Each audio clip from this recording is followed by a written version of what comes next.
Le Moyen-Âge est à la mode et j'en suis très heureux parce que je crois que cette époque a été absolument décisive. Je t'ai dit qu'elle soutenait sa thèse le 28 ? Une thèse sur quoi ? Les chevaliers paysans l'ont mis au lac de Paladru. Au lac de Paladru ! Passion médiéviste, l'histoire médiévale vue par ceux qui l'étudient.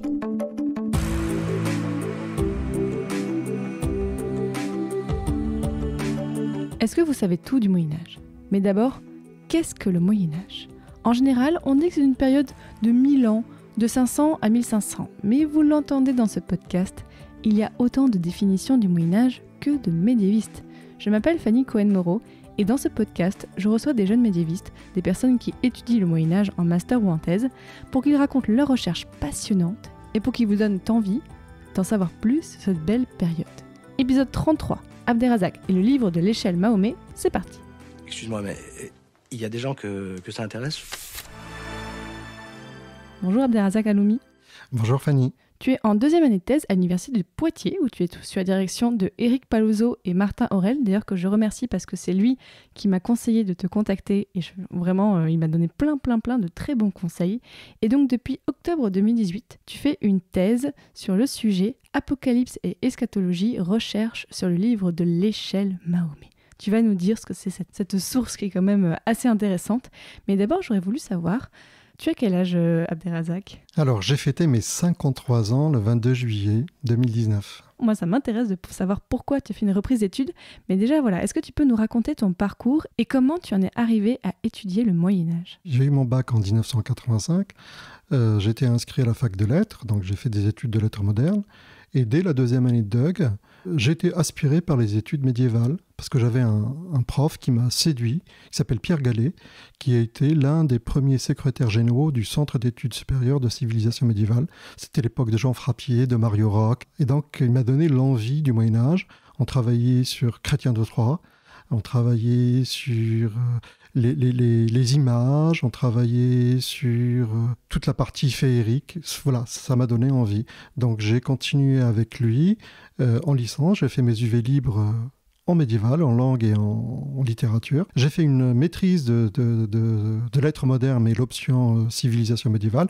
Et j'ai travaillé sur le Chevalier au Lion de Chrétien de Troyes et j'ai travaillé sur le thème de amour et de justice. Et après, j'ai fait un DEA. Moi, c'était pas un master, c'était vraiment un truc de vieux. Mais non. J'ai fait un DEA de civilisation médiévale, option littéraire, et j'ai travaillé sur le chevalier et la justice, en travaillant sur les récits, à travers les récits d'imagination du XIIe et du XIIIe siècle, avec Pierre Gallet. Et notre collaboration s'est arrêtée à ce moment-là, puisqu'il était malade, et voilà. Donc, sinon, j'aurais continué. Donc, tu as arrêté tes études et là, tu les as repris un peu. Pas totalement. Donc, je suis professeur dans le secondaire, en lycée professionnel. Et en 1994, j'ai repris mes études en Sorbonne, ici à Paris 4. Et j'ai travaillé sur le thème de la fée, la magie dans les 1001 nuits et la littérature d'imagination en langue française du XIIe et XIIIe siècle, sous la direction de Jamel Din Bencher et de Pierre Brunel. Mais j'étais jeune, je n'étais pas très motivé. J'étais plus un jeune prof, j'étais un jeune papa.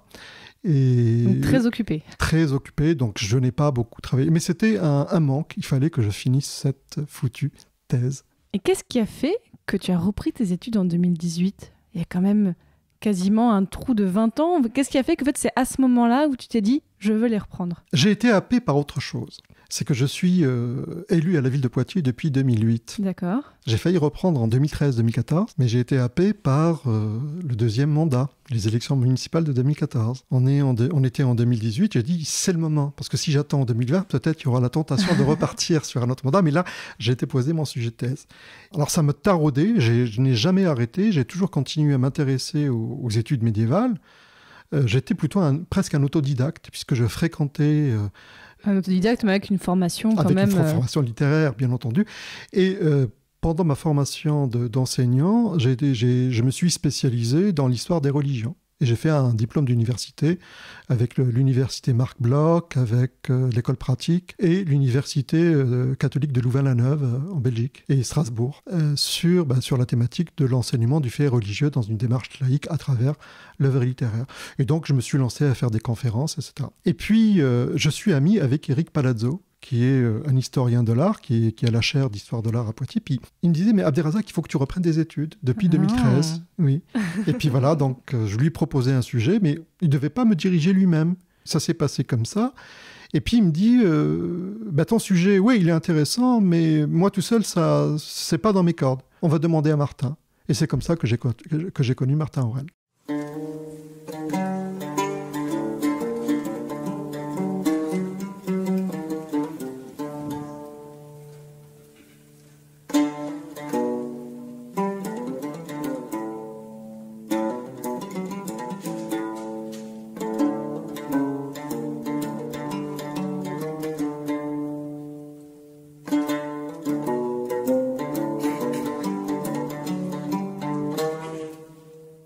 Est-ce que tu peux nous expliquer ton sujet de thèse? Donc tu travailles sur un manuscrit qui s'appelle Le livre de l'échelle Mahomet. Ce livre, le livre de l'échelle de Mahomet, alors c'est le titre en français moderne, c'est le livre de l'échelle Mahomet en ancien français. Bon, là les auditeurs, je suis désolée, mais en fait, mes voisins ont eu la bonne idée de faire des travaux. Donc je m'excuse pour les bruits qu'on a en fond, mais malheureusement, on peut pas décaler l'enregistrement parce que Abderrazak était exceptionnellement de passage à Paris. Donc voilà, je m'excuse. Je t'en prie, vas-y Abderrazak, je t'écoute. Donc le livre de l'échelle est un livre qui a un destin unique puisqu'il a été traduit à l'époque d'Alphonse X le Sage, on est au XIIIe siècle. Le livre a été traduit en 1263 en romance, de différentes sources arabes vers l'espagnol de l'époque, vers le castillan, le romance. Et de cette langue vernaculaire, il a été traduit par le même personnage, Bonaventure de Sienne. Il y a une version en latin et une version en ancien français. Et moi, je travaille sur la version en ancien français qui date de 1264, si on se fonde sur le colophon de ce livre. Alors, quelle est l'histoire de ce livre? Comment il est arrivé à être traduit par ce castillan? Pourquoi il était traduit à l'époque d'Alphonse X? Alors, nous sommes dans la période de la Reconquête. C'est les rois catholiques qui se constituent. Alors, même si l'expression roi catholique est un peu anachronique, Alphonse X annexe une bonne partie de l'ancienne Andalousie, l'Andalous, et bien sûr, il nationalise le savoir de ces provinces conquises. Et il décide de traduire ce texte parce que ce texte a été érigé comme une source importante de la connaissance de l'islam, presque au même titre que le Coran. Ah oui. Ça rappelle l'entreprise qui a été faite au XIIe siècle, à l'époque de Pierre le Vénérable, abbé de Cluny, qui traduit, grâce à Robert de Ketton et son équipe, le Coran. On a eu une autre tentative vers la fin XIIe, début XIIIe, avec Marc de Tolède, qui traduit une autre version du Coran. Et là, on a cette traduction du livre de l'échelle, puisqu'il est considéré comme contenant le condensé de l'au-delà musulman. Mais ce texte, à l'origine, il a été écrit par qui? Est-ce qu'on sait? Voilà, d'où il vient? Alors, ce texte, il a un socle. C'est un verset coranique. C'est un verset qu'on appelle de Surat al-Mi'raj. C'est-à-dire? Alors, le Mi'raj, c'est le voyage nocturne, où les enfants d'Israël, c'est la sourate de mémoire, c'est la sourate 17, verset 1, et qui dit « Gloire à celui qui a transporté sa créature ou son serviteur de l'oratoire sacré vers l'oratoire le plus lointain. » Et nous lui avons fait voir tout ce que nous avons pu lui faire voir. Et donc, à partir de ça, donc Mahomet, Mohammed pour les musulmans, mais c'est le Mahomet occidental, pour faire un clin d'œil au livre de John Toland qui est sorti il y a quelques mois en 2018. C'est Mahomet l'Européen que l'on a ici et qui raconte ce voyage. L'Isra ou le Mi'raj, c'est à la fois le voyage nocturne. Il est admis aujourd'hui par différentes sources que c'est un voyage qui se fait de la Mecque vers Jérusalem et de Jérusalem, une montée dans les 7 cieux. La source, alors, il y a le socle, c'est le Coran. Mais alors il y a 3 sourates qu'il évoque avec quelques versets, mais ces versets sont des versets qui sont elliptiques et énigmatiques. Il fallait donner à boire et à manger. Il fallait combler les lacunes, entre guillemets, ou les interstices du Coran. Et à partir de là, il y a eu des hadiths, c'est-à-dire des dits du prophète, différentes versions. Des paroles rapportées du prophète. Des traditionnistes qui rapportent les propos ou les actes, gestes du prophète. Puis après, il y a différentes versions. Alors, ce voyage céleste, alors il y a certains qui disent c'est un voyage qui n'a pas été fait corps et âme, mais il a été fait que par la pensée, c'est une vision. Bon, il y a différentes interprétations. Donc, les textes ont été unifiés sous Tabari vers le 8e siècle, qui va raconter dans son commentaire du Coran Tafsir Jam' al-Bayan, qui va rapporter les différentes sources. Mais il n'y a pas un seul récit, il y en a plusieurs. Alors il y a des récits en langue arabe, on en retrouve en langue turque, en langue persane. Par exemple, Avicenne a écrit un Merlaj-Nameh. Voilà, donc il n'y a pas une seule source, mais il y a un canevas. C'est un soir Mahomet, je dis Mahomet pour simplifier, Bien sûr. dormait, alors il y a différentes sources, mais dormait à la Mecque. D'accord. Gabriel vient le voir, lui dit « habille-toi » et il voit à côté... L'ange Gabriel. Voilà, Gabriel, oui, c'est l'ange Gabriel. Et il voit à côté de lui donc une monture mythique qu'on appelle Buraq, une sorte de chimère. Plutôt une sorte de Pégase. Avec une... Alors, il y a différentes interprétations. Alors, entre le texte en ancien français dit que c'est entre l'âne et la mule, au niveau garrot, ailé, avec soit un visage d'homme, soit un visage féminin, et c'était un ange. Et donc, il lui permet de faire en un clin d'œil, alors en arabe barq, qui veut dire éclair. Alors, ça donne une image sur la vitesse, et ça permet de voyager. Donc, Mahomet enfourche cette monture, cette bête, voilà, mais qui viendrait du paradis, c'est un ange. Les différents textes ou les différentes sources racontent que c'est la bête qui a été enfourchée par différents prophètes, y compris Moïse, qui était l'un des prédécesseurs de Mahomet sur cette thématique. Et donc, où est-ce que va Mahomet dans ce récit ? Le Coran parle de l'oratoire le plus lointain. C'est quoi un oratoire ? Un oratoire, en arabe on dit masjid, c'est-à-dire c'est là où on va prier. D'accord. C'est-à-dire le temple. Le temple de la Mecque, le temple le plus proche, c'était celui de la Mecque. Alors, à partir de la dynastie des Omeyyades, donc une des premières dynasties islamiques, après les 4 califes dits bien guidés, je dis bien bien guidés, c'est l'historien qui parle, plus que... Bon, je ne suis pas dans une démarche de croyant, on est plus dans une démarche de civilisation et des cultures. C'est la première dynastie qui va élire sa capitale à Damas, une ancienne province byzantine. Et puis, donc, on va identifier l'oratoire lointain, le temple lointain, à Jérusalem. Et c'est à l'époque Abdelmalek ibn Marwan, qui est le 2e ou 3e calife, je crois, de mémoire, mais à revérifier, qui érige cette mosquée qu'on appelle le Dôme du Rocher. Et pourquoi le Dôme du Rocher ? Ça me dit quelque chose, ça, le Dôme du Rocher. Voilà, parce que la légende raconte que lorsque Mahomet est arrivé à Jérusalem, Gabriel a attaché la bête, Buraq, il l'a attaché à un anneau qui est accroché à un rocher. Alors ce rocher va jouer un rôle important puisque c'est ce rocher qui va permettre à Mahomet de monter au ciel. Pourquoi ?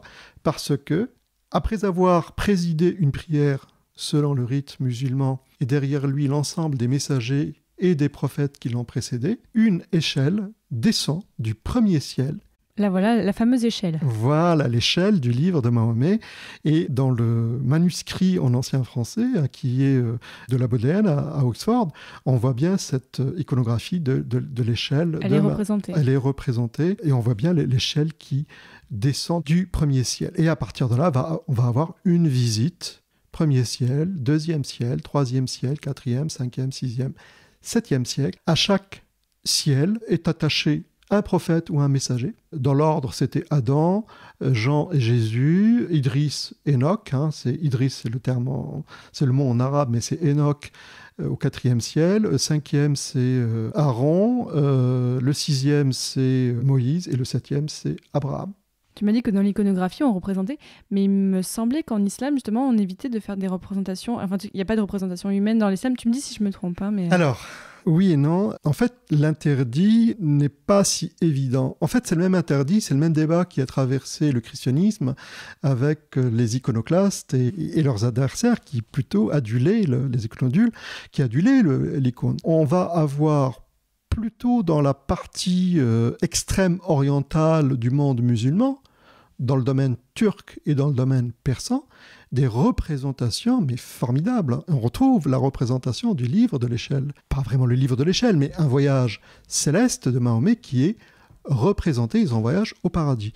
Donc, l'iconographie dont j'ai parlé tout à l'heure, elle est plutôt du texte médiéval européen. Oui, donc là, il n'y a pas de souci. Non, il n'y a pas de souci. Mais y compris dans le monde arabo-musulman, les choses n'étaient pas si tranchées que cela, puisqu'on a plusieurs traités qui contenaient des images et des représentations, aussi bien dans le domaine de la médecine, de la poésie, et surtout dans la tradition persane et turcophone plutôt, hein, parce que c'est un immense domaine linguistique, on trouve de très très très belles représentations.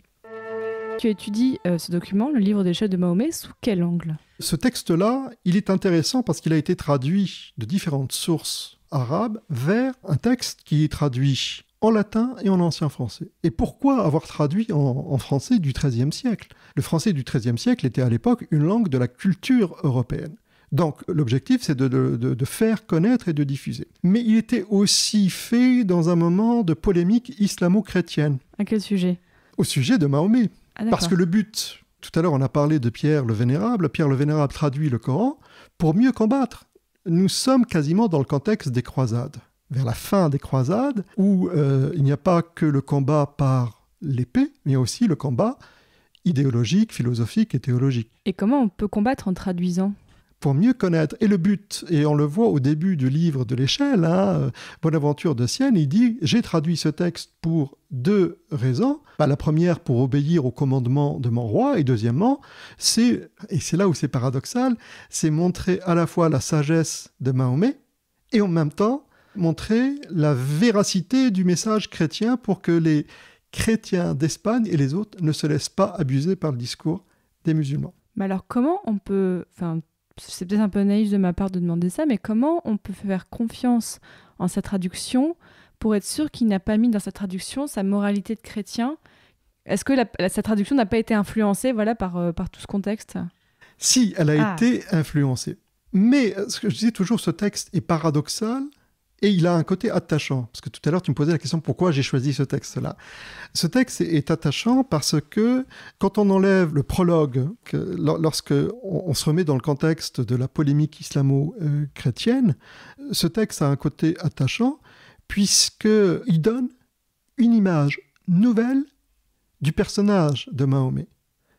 Quelques années plus tôt, en France, Alexandre Dupont, qui écrit le roman de Mahon. C'est quoi le roman de Mahon ? Alors le roman de Mahon, c'est une biographie, mais fantasmée, qui est dans la droite lignée de ces textes anti-Mahomet et anti-musulmans, où Mahomet est un fou, Mahomet est un magicien, Mahomet est un manipulateur, lubrique, etc.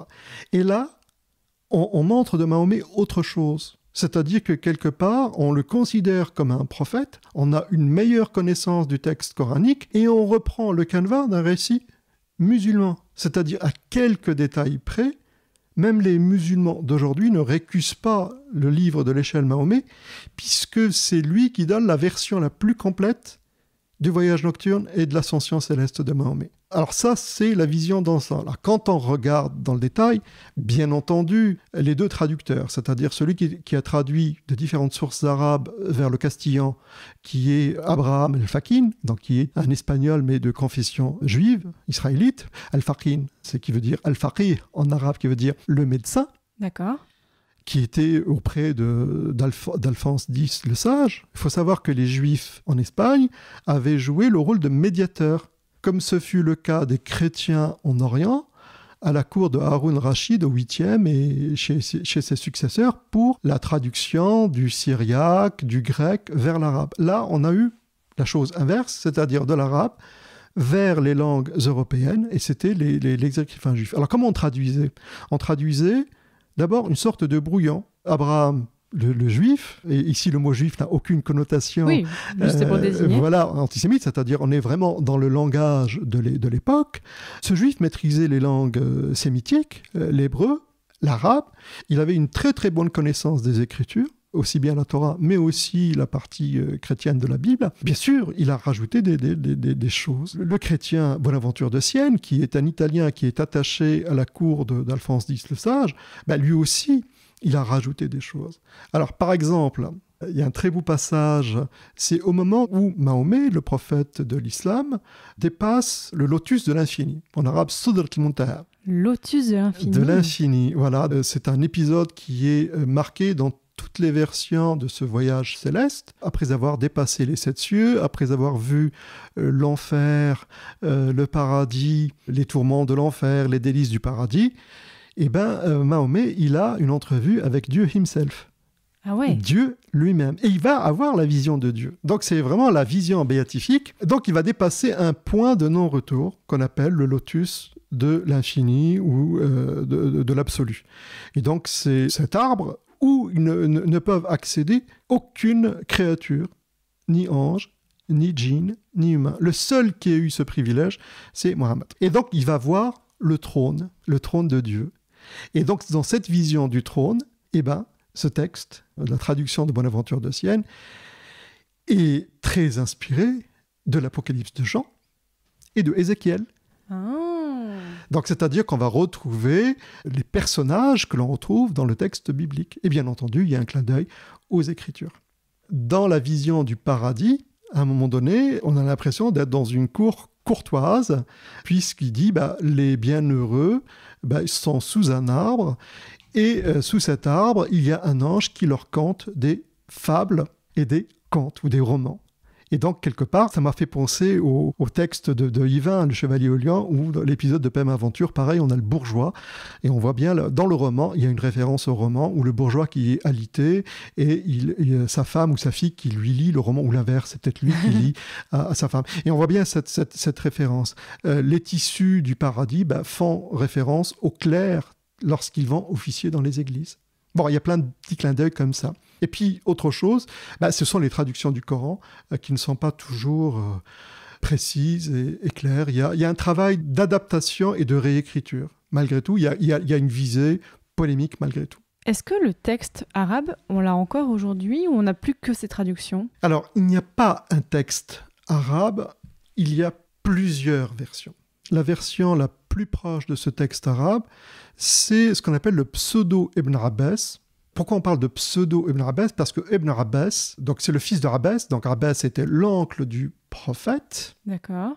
Donc c'est un cousin du prophète, et c'est l'ancêtre tutélaire de la deuxième dynastie musulmane, c'est les Abbassides qui vont régner à partir de Bagdad. Et donc, il va inventer un texte merveilleux, magnifique. Et ce texte-là va avoir différentes versions. Frédéric Colby, un islamologue américain, a beaucoup travaillé sur les différentes versions selon Ibn Abbas. Et c'est le canevas que l'on retrouve dans le livre de l'échelle. En fait, il y a 3 manuscrits qui ont gardé le texte. Les 2 manuscrits latins, c'est le manuscrit de la BNF et le manuscrit de la Vatican. Et puis, le manuscrit en ancien français, c'est la Bodléenne à Oxford. Et il n'y a que 3 versions. Et dans aucune bibliothèque, on a trouvé de texte ou de manuscrit en arabe. Tu as pu aller voir une de ces versions dans les archives ou c'est pas possible ? Alors moi, j'ai travaillé selon l'édition qui a été faite par Peter van der Lee, un romaniste suisse, qui a publié sa thèse, c'était sa thèse de doctorat dans les années 60. Il a travaillé sur l'édition en tant que grammairien et romaniste, philologue. Et puis, il y a 2 autres éditions qui datent de 1949, qui publient à la fois le texte latin et le texte en ancien français, et ils sont du fait la version de Enrico Cerulli, un Italien, un orientaliste, et le deuxième, c'est un autre orientaliste espagnol, c'est Muñoz Sandino. Leur version en ancien français n'était pas bonne, puisque les leçons... Bon, ils ne sont pas des romanistes, ils ne sont pas des philologues. Ils ont livré un texte brut, mais leur traduction était intéressante. Mais surtout, ce qui était intéressant, ce sont les études qu'ils ont ajoutées. Notamment, Cerulli va parler des différentes présences de ce récit, du livre de l'échelle, chez d'autres auteurs occidentaux, à partir du XIIIe, XIVe, XVe, etc. Et ce texte a été connu parce qu'il y a eu la thèse d'un auteur espagnol en 1919, Assin Palacios, qui lui a affirmé, alors pas le livre de l'échelle, mais le récit du voyage nocturne et de l'ascension céleste de Mahomet, c'est la source qui a inspiré la Divine Comédie de Dante. Ah oui. D'où la polémique. Alors on imagine, on est dans les années 20, après-guerre, Première Guerre mondiale, une polémique qui a éclaté pendant l'entre-deux-guerres. On imagine dans l'Italie fasciste, comment se peut-il qu'un monument de la littérature occidentale puisse être inspiré par un texte arabo-musulman. Ah oui. Et donc, il y a eu une bataille à laquelle avaient répondu plusieurs philologues français, italiens, espagnols, anglais, américains, dans les années 40-50. Alors aujourd'hui, l'histoire s'est calmée parce que le thème de l'ascension, il n'est pas propre à l'islam, puisqu'on trouve aussi des textes chrétiens. On pense notamment à l'ascension qui a été faite par saint Paul, l'Apocalypse de Paul. Il y a d'autres apocalypses, il y a d'autres voyages. Voilà, c'est ça qui était intéressant. Alors, les sources sur lesquelles je travaille, c'est à la fois ces sources-là. En arabe, j'ai essayé de reconstituer des textes qui existaient en Espagne et qui étaient connus en Espagne avant la traduction du livre de l'échelle. Il y avait Wasf al-Firdaus, qui veut dire Wasf, c'est la description du paradis, de Ibn al-Habib, qui est un auteur andalou du 9e siècle. Il y a aussi Tabari, dont j'ai parlé tout à l'heure. Alors j'ai essayé de voir toutes ces sources-là, plus les dits du prophète, plus. Et qu'est-ce que tu veux montrer sur ce texte dans ta thèse ? Il y aura une partie où je reviendrai sur l'histoire du texte, parce que l'histoire du texte, elle est passionnante. Mais c'est pas ça l'objet. Moi, j'ai travaillé comment, au XIIIe siècle, on appréhendait l'au-delà musulman, c'est-à-dire l'Apocalypse, la fin du monde, et l'eschatologie musulmane, comment elle était connue au XIIIe siècle. Et pourquoi les chrétiens de l'époque, on était dans une démarche de polémique, pourquoi on s'y intéressait ? Et qu'est-ce qu'on savait à ce moment-là ? C'est ça qui m'intéressait.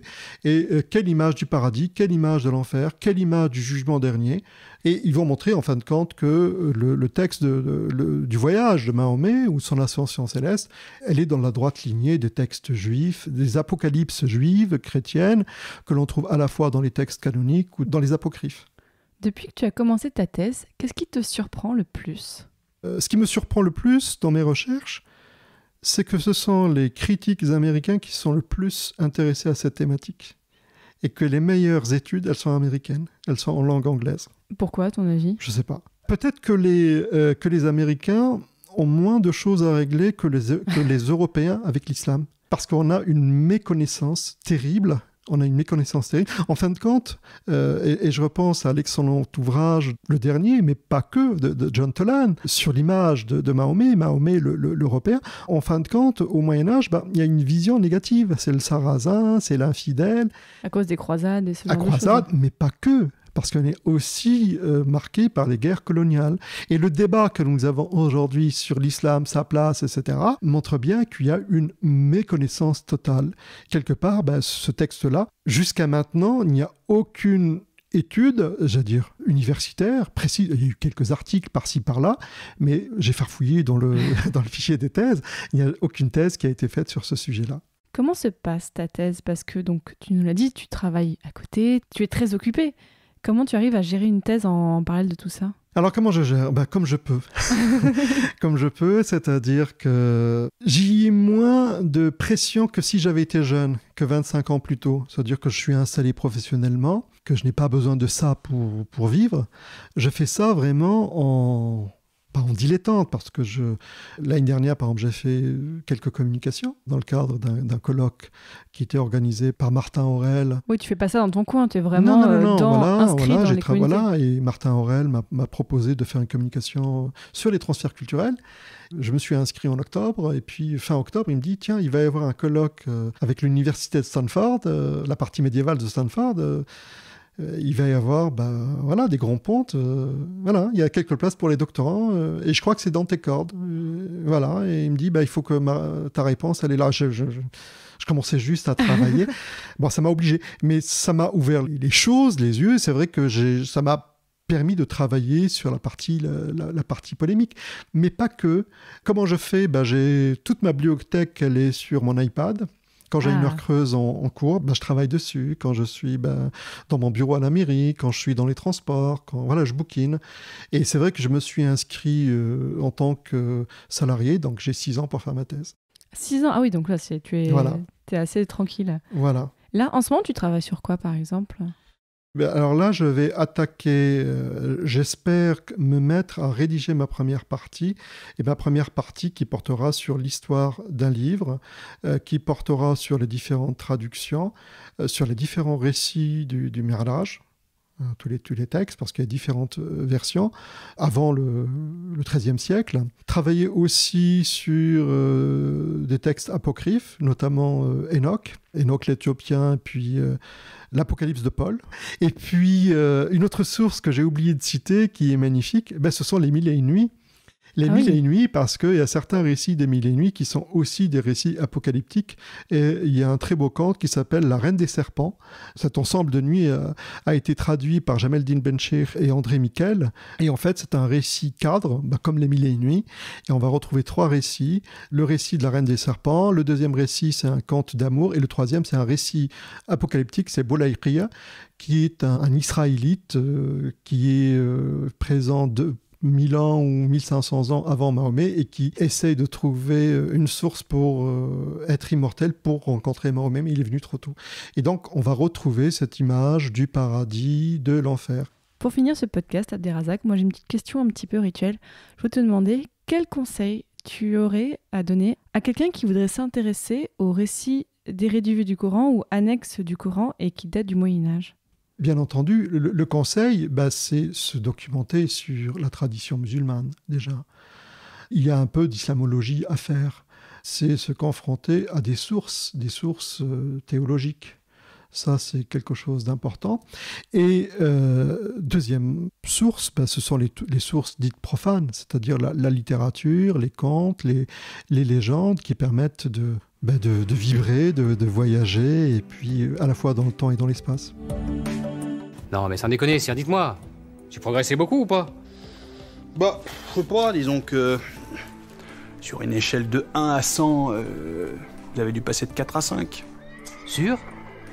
Quoi sûr? Sur une échelle, vous avez dit? Ouais, sur une échelle, oui, de 1 à 100. Waouh! Comment ça pète, ça?